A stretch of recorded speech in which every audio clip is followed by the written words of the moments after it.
Nesse bloco eu converso mais uma vez com o deputado Paulo Ramos, como acontece toda semana aqui no nosso programa. Segunda-feira ele está aqui no centro da cidade, no seu escritório, atendendo as pessoas e graciosamente atendendo também a imprensa, né? Deputado, a questão da segunda instância, não é? Sempre se retratou, não, porque agora a segunda instância, o Supremo Tribunal Federal, ele é o guardião da Constituição, mas mudou e sempre por um voto, né? Segunda instância por um voto e tal. E agora, inclusive, agora vai ter 2 indicados, caso venha a ser bailado, com 2 ministros indicados pelo Bolsonaro. Essa segunda instância foi boa para uns e ruins para outros? Bom, nós temos as 2 etapas. O primeiro entendimento do Tribunal de Contas de que o trânsito em julgado da sentença penal condenatória terminava com a segunda instância e, a partir dali, a sentença deveria ser cumprida, executada. Aconteceu e isto já ficou perfeitamente esclarecido para retirar o ex-presidente Lula do pleito de 2018. Passado o tempo, que só voltou a reposição por causa do Lula. O Supremo Tribunal Federal decidiu retornar ao entendimento anterior que só o trânsito em julgado da sentença penal condenatória, isto é, quando não houvesse mais recursos. E agora isso está prevalecendo. E nós temos as diversas instâncias e os diversos recursos. Um deputado apresentou um projeto de emenda constitucional para que a execução da pena, da sentença, acontecesse após a decisão da segunda instância, não apenas na área criminal. Votaram ou ainda está na comissão especial ainda, abrangendo todos os ramos do direito, não só o direito penal, o direito civil, o direito comercial, o direito administrativo, o direito previdenciário, todos os ramos do direito, os direitos trabalhistas. Tem que dizer, a partir da promulgação da emenda, tudo que está para trás, observando o entendimento que prevalece até aqui, para que não haja expectativa. Somente os novos processos em todas as áreas observarão o preceito da emenda constitucional apresentada, caso ela seja aprovada. E a questão do Supremo Tribunal, o STJ? Aí o que acontece? Porque vamos pegar somente, pegando a área criminal, porque a população está muito mais ligada à área criminal. Especialmente considerando os crimes do colarinho branco, os crimes praticados por quem integra a elite. Com o argumento de que são dezenas de recursos, que o pobre não tem acesso, que quem contrata bons advogados empurra o processo para as calendas gregas, aí prescreve e nada acontece. Então vamos pegar na área criminal. Você é condenado na primeira instância, entra com recurso, é absolvido na segunda instância. E o caso contrário, é absolvido na primeira instância e condenado na segunda. A decisão da segunda é a que prevalece. Mas não teve a chamada dupla conformidade. Aí ele recorre ao STJ. Não, eu estou dizendo. Eu estou falando uma situação. Então, a partir da condenação da segunda instância, ele já cumpre. São indagações que não estão respondidas pela PEC. Eu digo isso por quê? Porque eu integro a comissão especial que está apreciando a emenda previamente. São muitas as indagações. Mas o fato de iniciar, de cumprir a decisão judicial da segunda instância, elimina a possibilidade de recurso ao Superior Tribunal de Justiça? Não, claro. Só muda de nome. Muda de nome. Porque para fazer uma revisão completa, para que esgotasse ali, tinha que suprimir o Superior Tribunal de Justiça. É. Porque perde o papel que tem cumprido até hoje. As estatísticas demonstram que existe um percentual de decisão do Superior Tribunal de Justiça contrariando a decisão da segunda instância. Eu digo o seguinte, o sujeito foi condenado pela segunda instância e começa a cumprir a pena privativa da liberdade. Mas ele tem recurso para entrar no Superior Tribunal de Justiça. Revisão criminal, seja lá o que for. E se ele for vencedor ali, o tempo que ele ficou preso, ele tem direito a qualquer tipo de ressarcimento? Então, a matéria, deixa eu dizer isso. Ressarcimento material. Material, mas porque o tempo que perdeu... De sofrimento... Isso na área criminal. E na área trabalhista. E na área... Civil. Comercial. Como é que fica?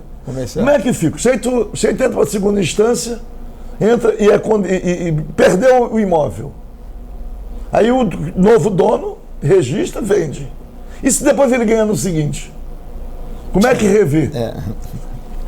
Era preciso... Vai pegar o imóvel de volta, não? Então, o que eu penso é que não está devidamente discutido. Por quê? Porque não é uma Assembleia Nacional Constituinte. Porque a Constituinte tem poderes os mais diversos que o Congresso Nacional não tem. Não é o poder que a gente chama originário, né? Então, eu imagino que esta PEC poderá satisfazer a gana, né, de alguns equivocados que não estão compreendendo os detalhes. Só falando de deputado da Assembleia Constituinte, o senhor foi deputado constituinte, na 88. Agora, deputado, e essa sequência de emendas constitucional, PEC, por que emenda? Não se tem nem noção de quantas PEC foi aprovada alterando a Constituição? Porque é quando fala na insegurança. Se não existe segurança em relação à Constituição, se não existe segurança em relação a decisões de governo, do Supremo, por placar mínimo, 6-5, qual é a segurança jurídica que causa? Voto. Agora mudou o ministro do Supremo. Uma decisão de 6-5 pode ser alterada agora. Então, a insegurança jurídica, a instabilidade, nós estamos diante dela. Por quê? Porque como é que se diz? É a luta do capital-trabalho, é a luta de classe ainda. Então, eu não sei aonde isso vai parar, não sei. Eu só sei que era preciso um debate muito mais aprofundado. Querem jogar carne pro leão. A população está atenta à condenação em segunda instância na área criminal. Não, criminal. O restante nem... A população reivindica que a condenação alcance aqueles que estão no topo da elite do país. Difícil. Deputado, deixa eu aproveitar e fazer uma parte seguinte aqui. Os precatórios foram aprovados pela Câmara, foi para o Senado, foi emendado, agora volta para a Câmara, não é isso? Porque o Senado fez muitas modificações. Agora, não, só concluindo aqui. E agora, o Lira e o Pacheco dizendo que não vai cumprir o negócio das emendas secretas? Deixa eu lhe dizer. Eu até já me manifestei a respeito lá no plenário da Câmara. Como enfrentar uma decisão do Supremo? Vamos ter um conflito agora legislativo, judiciário. Como é que não tem como dizer quem se utilizou, quem foi o beneficiário? É claro que é possível. É possível. Encontraram agora uma saída, pedindo 6 meses. Mas ficou uma situação difícil. 6 meses fica perto da eleição, né? Ficou uma situação difícil para o Congresso Nacional, a partir do Senado, porque o órgão técnico do Senado deu um parecer dizendo que podia sim. Então o presidente do Senado assume uma posição de que não era possível atender a exigência do Supremo em relação ao exercício de 2020 e 2021, só a partir do próximo, com a emenda do relator, bilionária. Bilionária. E o órgão técnico diz que pode sim. Então ficou, quer dizer, uma coisa até vexatória. Vexatória. E o Supremo se entrincheirou exigindo o envio da informação. Nós que estamos lá, sabemos que é possível sim. A grande questão, que é assim, e há uma ansiedade muito grande, é saber, porque quem é da base do governo, é da base do governo. Não justifica? Claro que não justifica esse privilégio. Contar com recursos em detrimento do restante da população. Quer dizer que quem é da base do governo, o reduto tem obra pública, não é um projeto de país, não é um projeto de governo, não tem um programa o governo para atender a população como um todo. Tem que atender topicamente aqueles que votam com o governo. E mais, e são todos que votam com o governo que receberam? Ou são só alguns privilegiados? Agora, deputado... Não, mas tem mais, só para concluir. E se porventura houver surpresa? Alguns combativos oposicionistas... sejam beneficiados. Como é que... Uma farsa. Né? A maior ansiedade, né? Eu estou ansioso para ver. Será que vai aparecer alguém que chega ali e faz um discurso feroz contra o governo, mas vota a favor do governo em algumas coisas? Mas lá por trás dos panos, ganhou lá uma obrinha, construiu um hospitalzinho. Vai pro pessoal. Então eu falo isso assim com um sorriso, né? Não que isso me dê alegria, mas é um sorriso da curiosidade. Da curiosidade. Porque eu tenho que dizer isso aqui publicamente. Não é? As emendas que o senhor fez não estão incluídas aí, foram as impositivas, não é isso? Não, tem as emendas igualitárias. Que é impositiva. Cada um tem X e pode encaminhar. Eu, por exemplo, a minha emenda maior foi para Fiocruz. Para pesquisa. Para pesquisa. Eu não resolvi uma outra questão tópica. Claro, se você não tem como.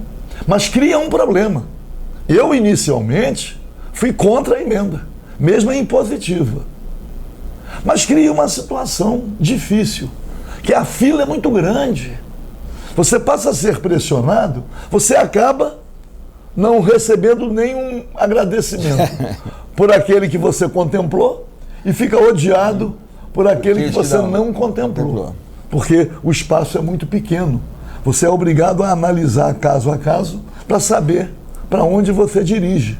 Que a carência é muito grande. Por isso é que tem que ser um projeto, um programa de governo. Eu penso que é um avanço do poder legislativo em atribuições do poder executivo. Mas assim, então por que você usou a emenda? Ora, você não tem jeito, pô. Você tem que, se você não usa, a execração ainda é muito maior. É muito maior. Estava lá para destinar a verba que está à disposição dele e o deputado não fez isso. Como é que vai? E como é que fica?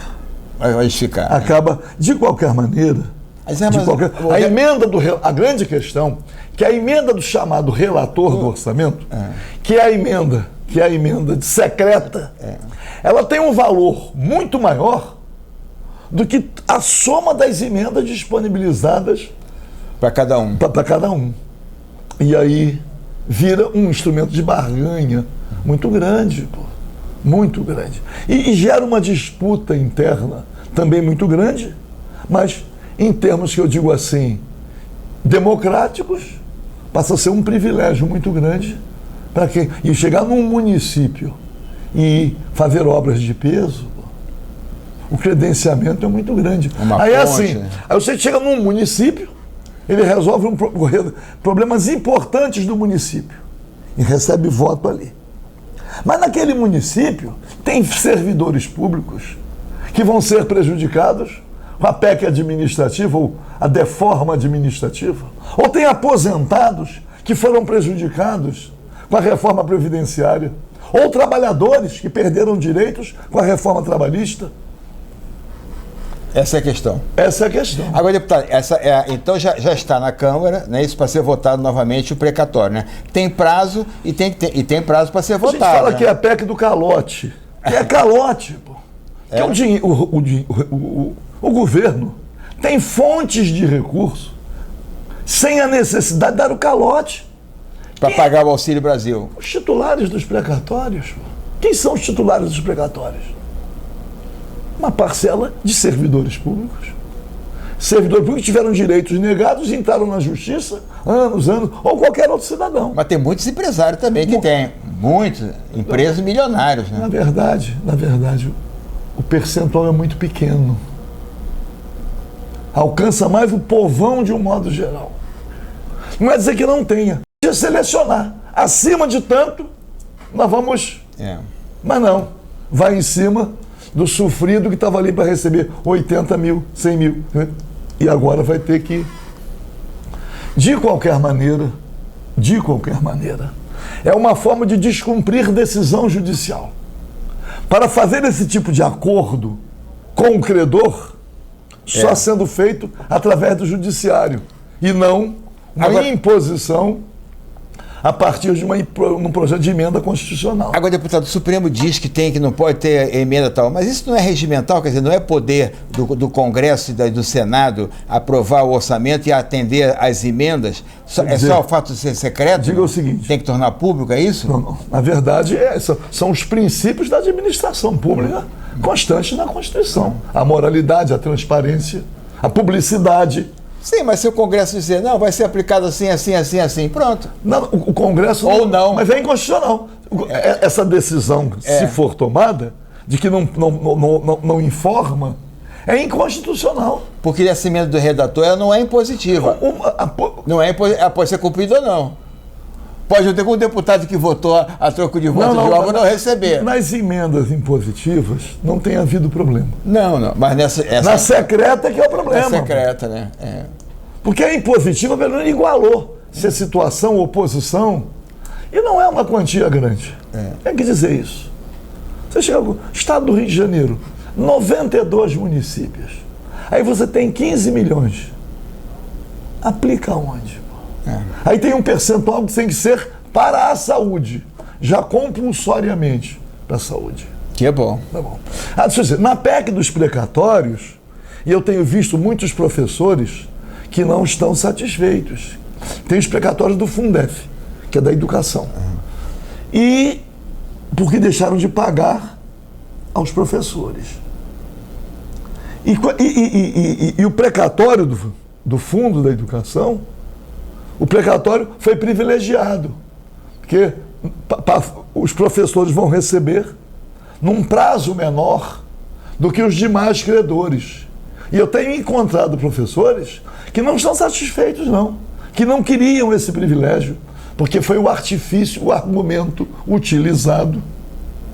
Foi o argumento utilizado para votar a favor na Câmara dos Deputados. E o que o Senado atuou? Aliás, inclusive na bancada do PDT. O que o Senado incluiu aí? Não, o Senado não incluiu. Ele só mexeu. Ele criou novas regras. Novas regras. Que nós vamos conhecer agora. Está encaminhado. Não incluiu nenhum jabuti, não. Não. O Senado tem travado. Porque o Senado, durante algum tempo, gerou a impressão de ser uma instância meramente homologatória. Até no tempo, às vezes a Câmara levava 3, 4 meses apreciando um projeto ou uma medida provisória. Quando faltavam 48 horas, mandava para o Senado. O Senado tinha 48 horas para... E o Senado agora está assumindo uma posição de enfrentamento. De legislador. Já tem que mandar para cá com alguma antecedência. Senão nós não apreciamos. O Senado vem enfrentando a Câmara e vem modificando muita coisa que a Câmara encaminha para lá. Bom. Então, a PEC dos precatórios está voltando e é a PEC do calote. É a PEC do calote. O governo está dizendo, é uma espécie de moratória em relação à dívida transformada em precatórios.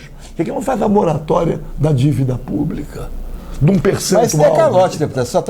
Só está procrastinando, né? Na linguagem jurídica. Então, né? por que não pega a dívida pública? Por que não faz uma moratória da dívida pública? Também. Que o volume é muitíssimo maior. Que a dívida pública são com os bancos são muito fortes, deputado. Cada vez que o Conselho de Política Monetária, cada vez que fixa uma meta de inflação, cada vez que aumenta os juros, a dívida interna, a dívida pública, já passou de 2% para mais de 9%. Os juros, em questão de pouquíssimos meses. Trilhões. É muito dinheiro. É muito dinheiro. De 2 para 9, 7%. Só o que tem que pagar anualmente já passa dos 400 bilhões. A mais. É complicado. Então o governo tem fonte. Tem fonte.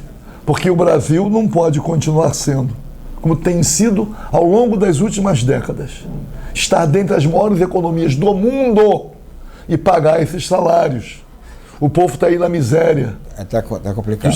Eu vi no jornal, agora, uma lista de empregos. Eu também vi. Lista. Ontem tinha. Não viu a lista? Empregos. Vigia isso. E vinha o salário do lado. A maioria mínimo. A maioria, o salário mínimo, 1.200 e poucos reais.